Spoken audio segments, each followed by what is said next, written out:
du régime algérien. Et les raisons pour lesquelles ils mentent. Alors, ils mentent parce qu'ils sont illégitimes. Alors, pour couvrir cette illégitimité, les dirigeants algériens utilisent sans cesse la diversion de leur conflit permanent avec la France et la diversion de leur conflit permanent avec le Maroc. D'accord? C'est ce qu'ils font. Mais il y a une deuxième raison pour laquelle ils mentent. Comme ils ne sont pas capables d'industrialiser l'Algérie, de moderniser l'Algérie, ils ne vivent que de ramasser des matières premières et de les vendre. Ils convoitent les matières premières du Sahel, les matières premières maliennes, les matières premières burkinabées, les matières premières nigériennes, les matières premières du Nigeria, les matières premières du Tchad, les matières premières du Cameroun, les matières premières du Golfe de Guinée. L'Algérie politique, là, elle a ses yeux gluants dessus. Mais comment accéder aux matières premières maliennes? Comment accéder aux matières premières du Burkina Faso, du Niger? Comment accéder aux matières premières du Nigeria? Accéder aux matières premières du Tchad? Le choix de l'Algérie, c'est de financer, armer, encourager, héberger des groupes terroristes sur son sol. Ces groupes terroristes ayant vocation à maintenir de l'instabilité dans tous les pays du Sahel, de telle façon que ceux-ci, en position de faiblesse, acceptent les plans de l'Algérie de venir extraire l'or, le gaz, le pétrole, le manganèse, l'uranium, bref, les richesses qui manquent à l'Algérie. Parce que l'Algérie n'a que le pétrole et le gaz. Alors que le Mali a non seulement le pétrole, le gaz, mais le Mali a l'or, a l'uranium, le lithium, le cobalt, etc. L'Algérie s'intéresse au Niger, parce que le Niger n'a pas simplement l'or le pétrole et le gaz, comme l'Algérie, mais le Niger a en plus l'uranium, le fer, le manganèse, le bauxite, le lithium, le cobalt, le coltan. Donc, le Burkina, qui n'est pas pour le moment un pays pétrolier, c'est un pays qui sont dans beaucoup d'autres matières premières stratégiques, comme l'uranium, comme le lithium, comme le manganèse, etc., est gâté. Le Cameroun est un pays pétrolier, gazier. C'est un pays où il y a de l'or, de l'aluminium, de l'uranium. Il y a tout au Cameroun. Le Nigeria n'est pas seulement un pays gazier et pétrolier, il y a toutes les autres matières stratégiques. Le Tchad n'est pas seulement gazier. Donc, quelle est la stratégie que l'Algérie a choisie pour avoir accès aux ressources au sud du Sahara? C'est de financer le terrorisme. En finançant les terroristes, les Algériens espèrent avoir au sud du Sahara des États faibles. Et quand vous avez un État qui est faible, il négocie ses matières premières en position de faiblesse. Là où l'Algérie n'est pas parvenue à faire infiltrer des groupes terroristes, elle va plutôt financer des groupes sécessionnistes.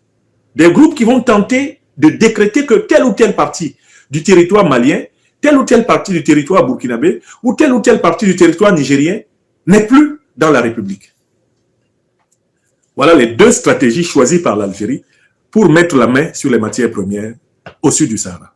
Première stratégie, le financement, l'armement, l'hébergement du terrorisme. Deuxième stratégie, le financement, l'armement, l'hébergement du sécessionnisme. Écrivez ça. Il faut que vous compreniez pourquoi ils mentent. Ils mentent parce que c'est la condition pour voler la souveraineté du peuple algérien.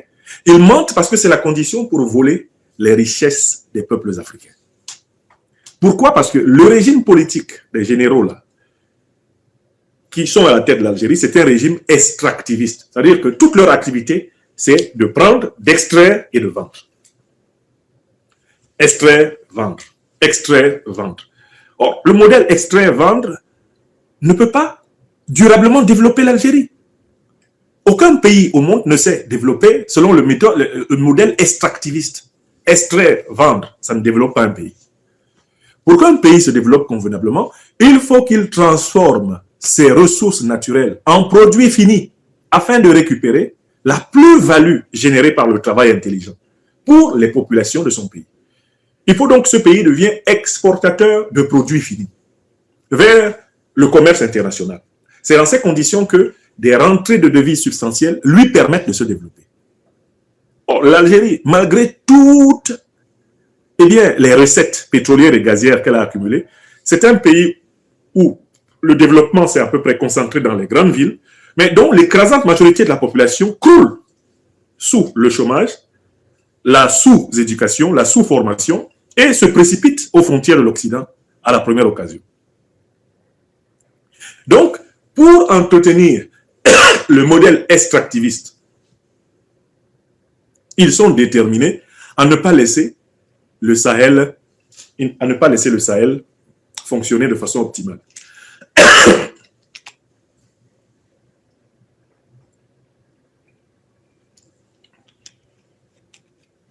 Voilà la deuxième raison pour laquelle je vous dis que c'est un régime qui est de mauvaise foi. Bon, maintenant, je passe à la troisième et dernière partie de mon intervention. En troisième et dernière partie, je vais esquisser les conséquences du comportement du régime algérien. Je commence par des conséquences, on va dire, géostratégiques et géopolitiques immédiates. Ce régime s'attaque au Mali. Il est entré au Mali, détruit un drone militaire malien pour empêcher l'armée malienne de détruire des groupes terroristes qui s'acharnent à ensanglanter le Mali. C'est un acte de guerre. C'est un acte de guerre avant et sans déclaration de guerre que l'Algérie a posé. La réaction qui s'en est suivie est très logique. C'est ce que j'ai appelé la communion sahélienne. Le Mali, excusez-moi, le Mali, le Burkina Faso, le Niger, qui sont dans l'Alliance des États du Sahel, la Confédération des États du Sahel, ont à l'unanimité apporté une seule réponse à l'Algérie. Elle consiste à lui dire que ces actions agressives contre le Mali sont considérées comme des actes de guerre contre le Burkina Faso et le Niger. Et que si l'Algérie veut prospérer dans les agressions contre un quelconque pays du Sahel, elle devra s'attendre à affronter les trois armées unies en une seule. Ça, c'est la première conséquence. L'Algérie veut prendre la responsabilité de déclencher une guerre continentale sahélo-saharienne. Il n'est pas certain que l'Algérie s'en sorte dans le cas de figure où elle veut affronter trois armées, trois peuples africains en même temps. Elle n'a jamais été confrontée à une telle situation dans toute son histoire. Premier point. Deuxième point, les conséquences. Toujours géostratégiques et géopolitiques. L'Algérie s'isole par rapport à l'Afrique noire. Parce que désormais, tous les pays d'Afrique noire savent que l'Algérie est un État parrain du terrorisme. Que les principaux chefs terroristes d'Al-Qaïda et de l'État islamique sont en Algérie. Désormais, tous les pays d'Afrique noire vont se méfier des dirigeants algériens parce qu'on sait que ce sont les dirigeants qui sont en réalité les parrains de ceux qui veulent maintenir l'Afrique à feu et à sang pour continuer à la piller. Sur le plan géopolitique, l'image de l'Algérie est littéralement détruite par le comportement duplicitaire, mensonger, hypocrite du gouvernement Tebboune. Pourquoi? Parce qu'en fait, l'Algérie veut manger à tous les râteliers. D'un côté, du point de vue historique, il y a de très bonnes relations politico-diplomatiques et même économiques entre l'Algérie et la Fédération de Russie, l'Algérie et la Chine. Bref, l'Algérie est les grandes puissances de ce qu'on appelle le bloc de l'Est. C'est une tradition, il y a de très bonnes relations entre l'Algérie et cette puissance. Mais on voit en même temps que l'Algérie, en fait, est désormais un bastion de l'OTAN. Puisque les deux principales organisations terroristes, Al-Qaïda et l'État islamique, sont des émanations des renseignements généraux de l'OTAN, il s'ensuit qu'en fait, tout en faisant ami-ami avec la Russie, la Chine, bref, les puissances de l'ancien bloc de l'Est, l'Algérie est en réalité intégrée dans le dispositif de l'OTAN pour déstabiliser l'Afrique et la piller. Elle est un proxy de l'OTAN. Elle joue au Sahel le rôle que le Rwanda joue en Afrique de l'Est. Elle est un proxy, elle est dans le rôle que l'Ukraine joue en Europe face à la Russie. C'est ça la situation. Elle est désormais dans le rôle qu'Israël joue contre les pays arabes au Moyen-Orient. C'est-à-dire un État proxy de l'OTAN qui est chargé de déstabiliser toute une sous-région afin que les puissances occidentales l'exploitent à volonté. Est-ce que vous comprenez? Je reprends la description du rôle géopolitique de l'Algérie. Si vous voulez comprendre à quoi joue l'Algérie, vous devez prendre comme modèle tous les États qui, soutenus par la grande alliance militaro-politique occidentale, déstabilisent des régions entières du monde. Je vous donne des exemples de ces États. Prenez l'État d'Israël actuel. C'est un État qui est soutenu à bout de bras par les États-Unis, qui sont la plus grande puissance de l'OTAN, Parce que cet État permet de maintenir un état d'instabilité tout le Moyen-Orient arabe.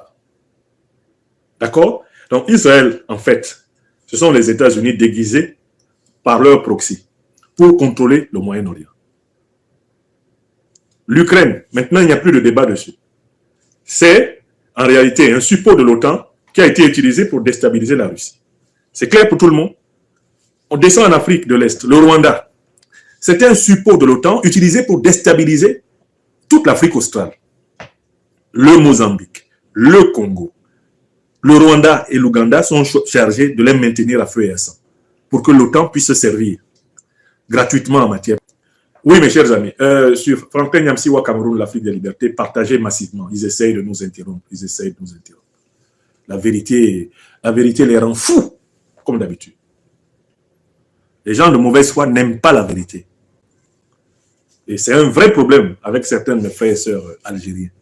On leur parle de faits et ils veulent réduire les faits à des problèmes de personnes. Bon, je continue. Le rôle que vous voyez le Rwanda jouer là, mais c'est exactement ce rôle que joue l'Algérie. C'est ce rôle qu'on a fait jouer à la CEDEAO. Le néocolonialisme français, l'impérialisme occidental, font jouer à la CEDEAO le rôle qu'on fait jouer à l'Ukraine contre la Russie, font jouer à l'Algérie le rôle qu'on fait jouer au Rwanda contre la République démocratique du Congo, font jouer à l'Algérie le rôle qu'on fait jouer à Israël contre les pays arabes du Moyen-Orient, à commencer par le peuple palestinien, contre la Syrie, contre l'Irak, contre le Yémen. D'accord? Et il faut que les Africains comprennent que, en fait, le régime algérien est un suppôt de l'OTAN. Un suppôt de l'OTAN qui veut en même temps faire ami-ami avec la Russie. Parce qu'en réalité, puisqu'ils sont des menteurs et des mythomanes, ils veulent manger à tous les râteliers, ils veulent tromper tout le monde. Les dirigeants algériens actuels croient qu'ils peuvent tromper tout le monde en même temps. Ils peuvent tromper l'Afrique noire, ils peuvent tromper la Fédération de Russie, ils peuvent tromper l'OTAN. Ils se croient tellement malins qu'ils jouent à cache-cache avec tout le monde. Vous avez compris le jeu de l'Algérie? Très bien. Maintenant, ça c'était les conséquences sur le plan géopolitique. Mais il y a des conséquences économiques directes. Mais tous les projets que l'Algérie a en Afrique noire vont être mis à l'arrêt. En particulier, l'Algérie a un grand projet, c'est la construction d'un gazoduc qui partirait du Nigeria, traverserait le Niger, traverserait l'Algérie pour arriver sur les ports algériens de la Méditerranée vers le commerce international. Ça, c'est le projet dont rêvent les Algériens. Venir ramasser du gaz, du pétrole au Nigeria et même au Niger au passage, remonter avec tout ça jusque à travers l'Algérie, jusque sur les ports de la côte méditerranée et vendre, partager les bénéfices avec tous les pays, eh bien, de l'itinéraire du fameux oléoduc. Mais ce projet ne peut pas être réalisé tant qu'à la tête de l'Algérie, il y a des dirigeants qui sont des parrains d'Iyad Ag-Ghali, des parrains d'Al-Qaïda et l'État islamique. Ce projet ne sera jamais réalisé tant qu'à la tête de l'Algérie, les Africains savent qu'il y a, en réalité, sous les instructions de l'OTAN, un Abdelmajid Tebboune qui croit pouvoir cacher son jeu, alors que même le peuple algérien sait qu'il s'agit d'une oligarchie qui a volé la souveraineté populaire du peuple algérien, depuis notamment les années 90 jusqu'à nos jours. Oui! Donc, tous les projets économiques de l'Algérie au sud du Sahara sont à l'arrêt à cause de la mauvaise foi, de la duplicité des dirigeants algériens actuels. Et du coup, l'ennemi structurel ou même structurant de l'Algérie, le Maroc, est en pole position. Le roi du Maroc, qui est très pragmatique, très fin, lui, il a compris qu'il faut se comporter autrement que l'Algérie au sud du Sahara. Pendant que l'Algérie fait dans la roublardise, le double jeu, fait dans le soutien au terrorisme d'un côté et le déni de réalité de l'autre, le Maroc, lui, il avance ses billes. Le Maroc investit à travers ses banques, le Maroc investit à travers ses groupes de BTP, le Maroc propose un projet alternatif de gazoduc qui passerait, qui longerait, cette fois-ci, la côte atlantique, pour remonter, entrer dans le Maroc, et c'est le Maroc qui se chargerait alors de revendre au commerce international européen le gaz et le pétrole venus du Nigeria. Le Maroc a un projet de faire traverser pratiquement une dizaine de pays par eh bien, l'oléoduc, et faire entrer le léoduc gazoduc à l'intérieur du Maroc, puis on arrive à entrer en Espagne pour alimenter le marché européen. Actuellement, c'est ce projet-là qui est en passe de l'emporter face au projet algérien.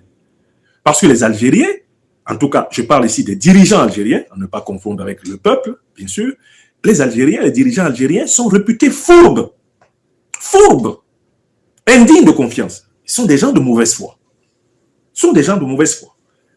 Et ils sont en train d'effondrer toute l'économie internationale de l'Algérie, tout le potentiel.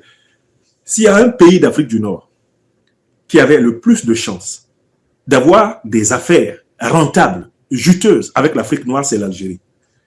Parce qu'il y a entre l'Algérie et les pays d'Afrique noire une camaraderie de lutte contre les puissances coloniales occidentales. C'est une camaraderie de lutte supérieure à celle qu'il y a entre, par exemple, les pays d'Afrique noire et le Maroc ou la Tunisie.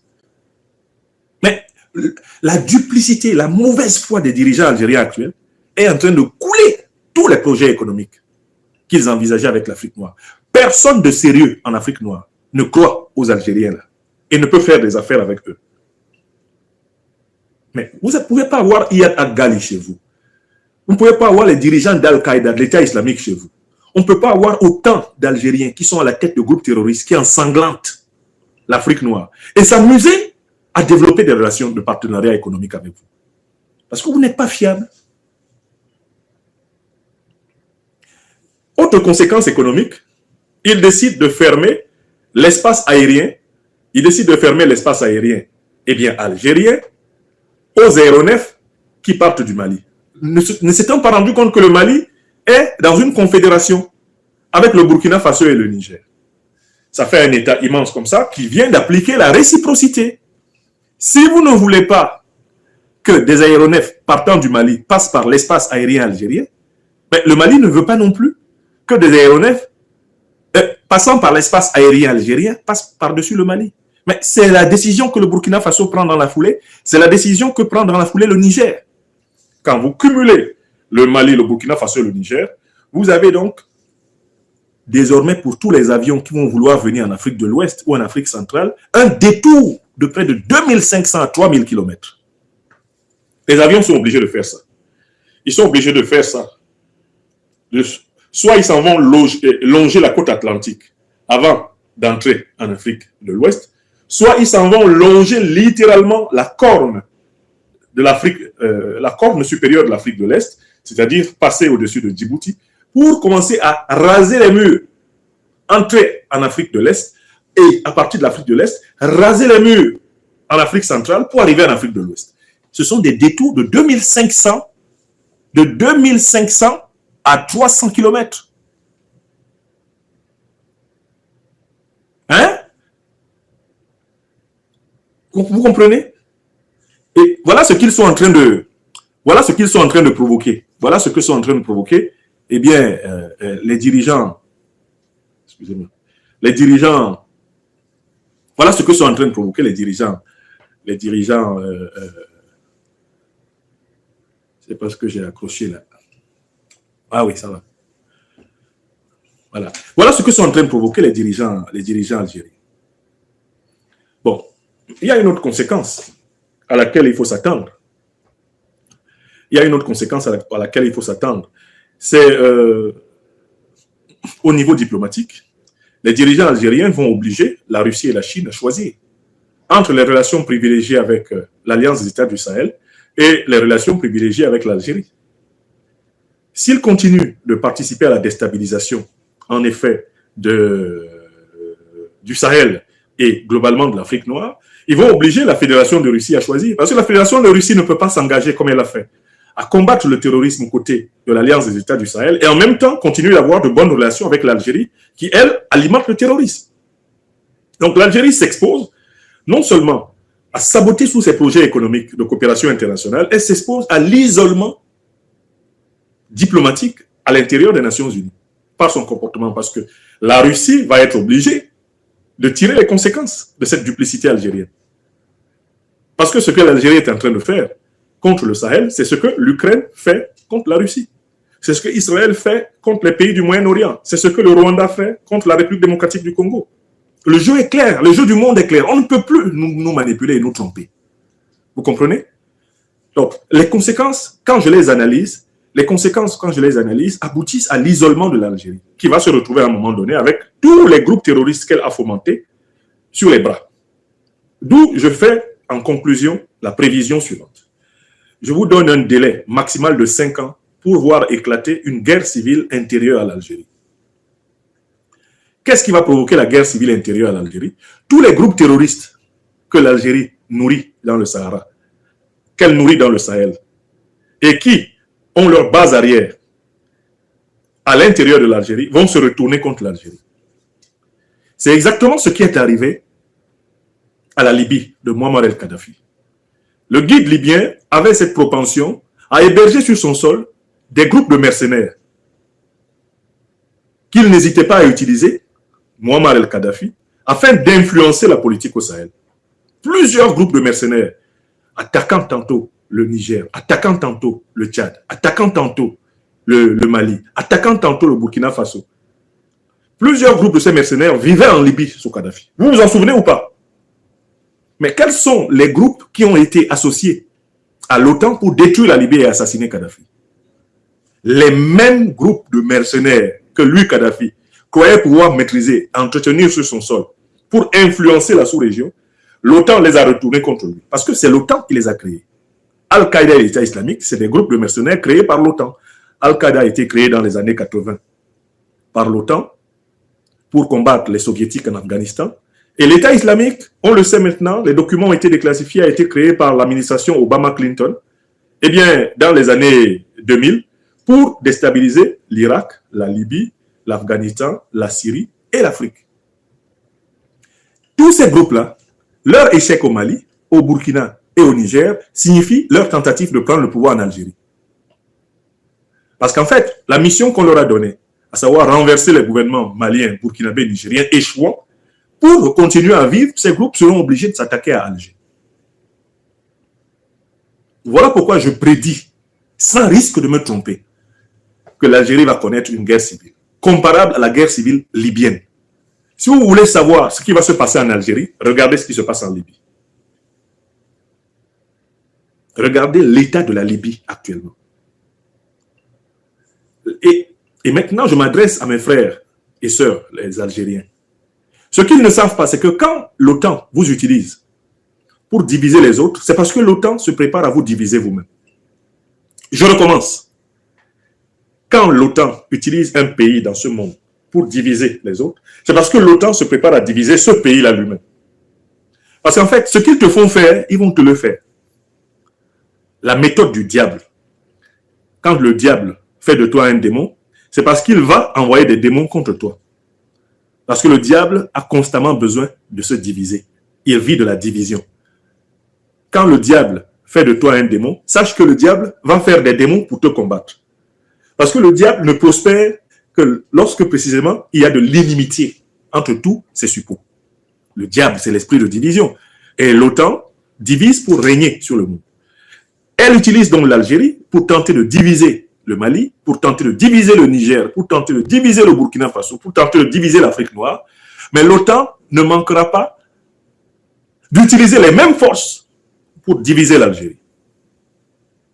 Parce que l'OTAN que vous voyez là, son ambition, c'est de morceler l'Algérie en petits paquets de champs pétroliers et de se servir, comme ils font en Irak, comme ils font en Syrie, comme ils font en République démocratique du Congo, comme ils voulaient faire contre la Russie.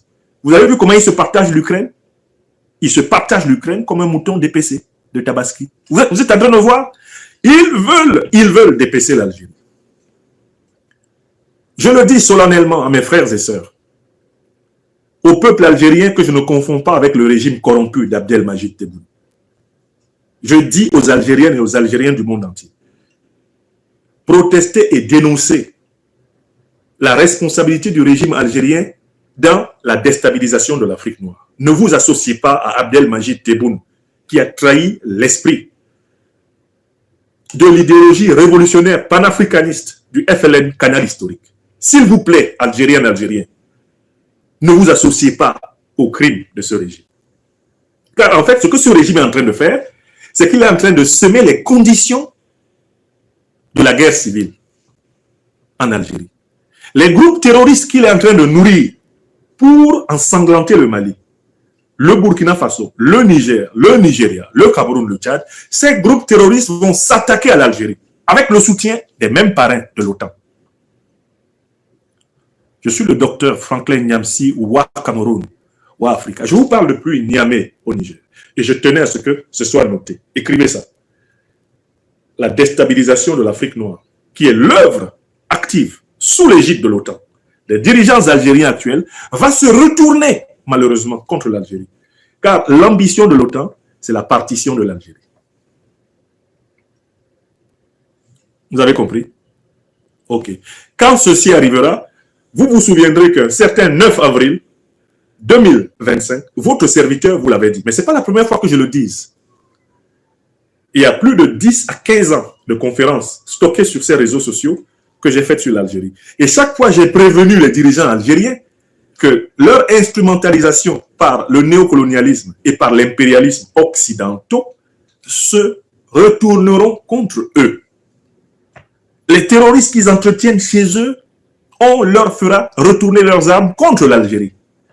Et à ce moment-là, l'Algérie ne pourra pas bénéficier de la solidarité historique de l'Afrique noire. Lors de la guerre d'indépendance, l'Afrique noire s'est unie à l'Algérie pour combattre le colonialisme français. Quand la guerre civile algérienne va reprendre, l'Afrique noire ne soutiendrait pas. Elle ne soutiendra pas le régime algérien, elle ne soutiendra pas l'Algérie.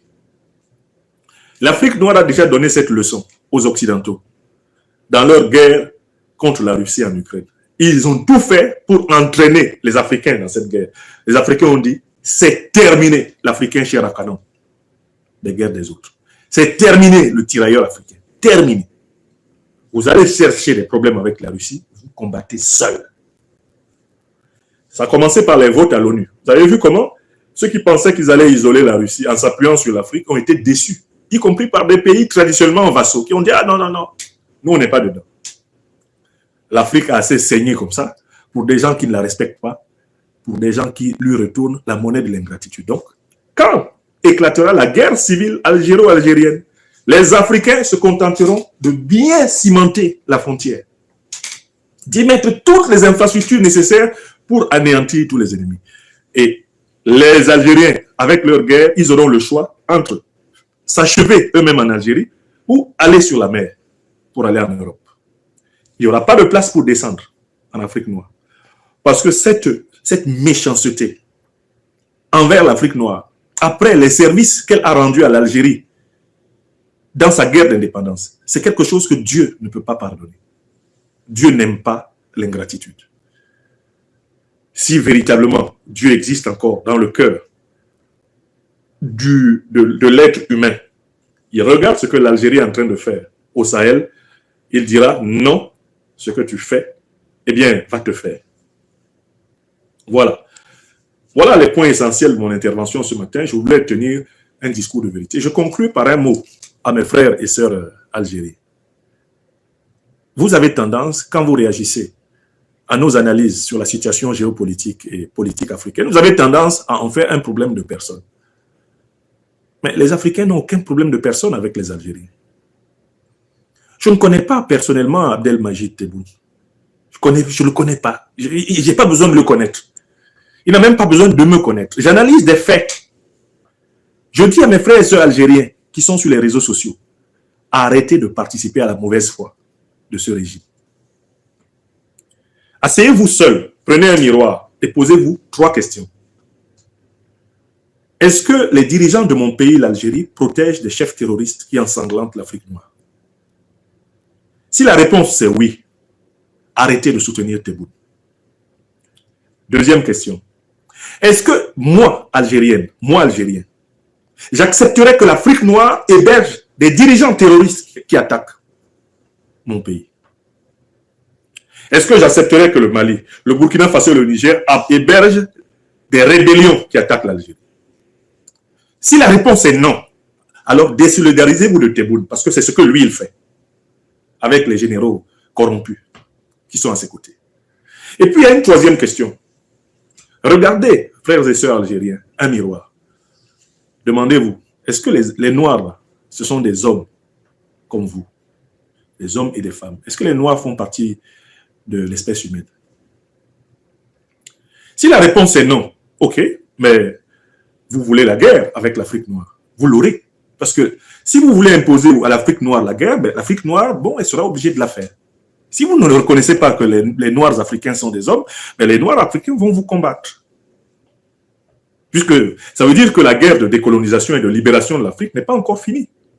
Mais si vous reconnaissez que nous, les Africains, les Noirs, nous sommes des hommes, comme vous, mes frères et sœurs algériens, arrêtez de soutenir Tebboune. Parce que Tebboune ne nous traite pas.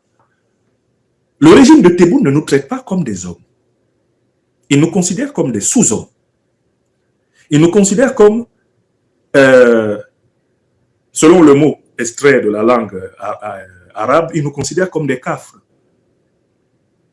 Il nous considère en fait comme on regardait les Noirs pendant la terrible traite arabo-musulmane du 9e au 11e siècle. Ne vous associez pas à cela. Faites un effort de vérité, faites un effort de justice pour que la communion des peuples d'Afrique noire et d'Algérie, qui a régné dans les années de la lutte d'indépendance, que cette communion reprenne. Mon intervention ici a pour but de réactiver la relation fraternelle de lutte qui a lié la génération des Houari Boumedienne, des Chadli Benjedid, même d'Abdelaziz Bouteflika. Cette génération-là, qui avait une conscience de l'apport de l'Afrique noire à la libération de l'Algérie, il faut que vous réactiviez la mémoire de l'Algérie fraternelle, de l'Algérie révolutionnaire, et que vous arrêtiez de vous associer aux dérives de l'oligarchie criminelle corrompue qui a pris l'Algérie en otage et qui bénéficie de votre hypocrisie uniquement parce que vous n'êtes pas capable de regarder vos frères et sœurs africains que nous sommes comme vos égaux en humanité. Ce que je dis est vrai des Algériennes et des Algériens qui, malgré les faits de soutien, de financement, d'hébergement du terrorisme, continuent à aller sur les réseaux sociaux et insulter les Africains qui dénoncent les faits. Moi, je suis un intellectuel politique. Quand j'allume mes caméras pour parler, je parle de faits. De faits incontestables. Et le fait incontestable, qui est la base de mon analyse de la relation politique algéro-africaine aujourd'hui, c'est le soutien de l'Algérie au terrorisme. Si vous êtes un être humain, nous devons partager cette vérité en commun. Et nous devons nous associer au nom de la vérité et de la justice, de la fraternité humaine contre le régime d'Algérie. Ce qu'il fait n'est pas acceptable entre êtres humains. Alors, arrêtez d'utiliser, frères et sœurs algériens, cette stratégie néfaste à votre image qui consiste à porter la contradiction toujours sous forme de menaces. Menaces de violence, de coups et blessures, porter la contradiction sous forme de chantage, promesses, harcèlement, tentatives d'intimidation. L'Afrique noire n'a peur de personne. Pourquoi? Parce qu'elle a déjà enduré tout le mal du monde. L'Afrique noire n'a plus peur de personne sur la terre. Parce que nous, les Africains noirs, on a déjà tout vu. C'est terminé.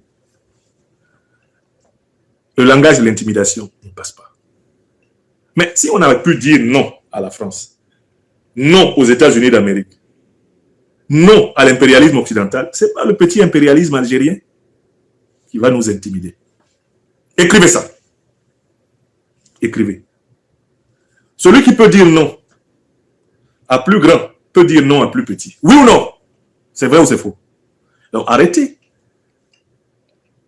Ne soyons pas bêtes.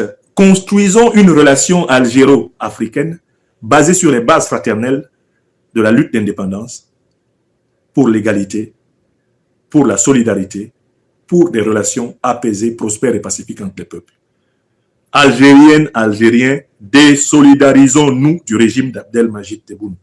Ne laissons pas ce régime conduire la sous-région africaine à une déflagration interne qui ne sera bénéfique à personne. Ni vous, en Algérie, ni nous, en Afrique noire. Nous avons intérêt à tomber dans le piège que nous tend l'OTAN. L'OTAN, pour nous affaiblir, veut nous pousser à nous entretuer. Algériens et Africains, l'OTAN veut nous pousser à nous entretuer. Parce que l'OTAN a besoin des matières premières africaines et des matières premières algériennes. C'est la méthode de l'OTAN qu'elle est en train d'utiliser. Pendant que vous vous réfugiez derrière votre narcissisme, votre égoïsme, c'est ça même qui va te faire.